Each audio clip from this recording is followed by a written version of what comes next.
This is a hip thrust, which is very similar to the glute bridge, except we will be putting our back on a bench. So what we're going to do with the setup is we're going to put our mid to upper back for women is probably right around your bra strap, right on the edge of the bench. So right here, and you do a quick note, you want to make sure your bench is stable and not going to like flip over. So maybe put it up against the wall if you're unsure. Now, just like this. So my upper back, my mid to upper back is on the bench. My feet are flat on the ground, just like the glute bridge. They're about shoulder width, maybe slightly wider than shoulder width apart, like they are with all of our leg movements.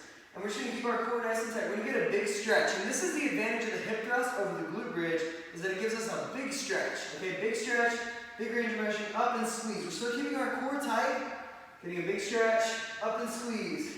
Big stretch, up and squeeze. And you want to make sure that whatever spot the bench is on your back, that it stays there. You're not sliding up and down the bench. You're just rotating around this point of your back. So stretch, up and squeeze. Stretch, up and squeeze with that core tight. Now this would be an improper movement. We don't want to slide down the bench and try to come back up. That's a mess. We don't want to do that. The second thing is we're not arching our back.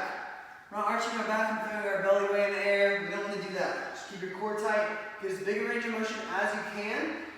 I'm taller, so I'm going to get closer to the floor. You may be shorter. You may not get as close to the floor, and that's okay. Up and squeeze your glutes. Back down. Stretch. Up and squeeze. Really focus on feeling that stretch in the glutes on the way down, and then squeezing and contracting your glutes as hard as you can, maybe with even a slight pause at the top. All right? If you do that, you're going to be crushing these hip thrusts. You're going to do a great job and get the most out of it. Like I said, you should be feeling it in your glutes, maybe your hamstrings. You should not be feeling it in your low back. If you are, keep that core tight and don't press your stomach all the way up. You want to keep that core engaged and just press until your body's from your knees to your head are in a straight line at the top.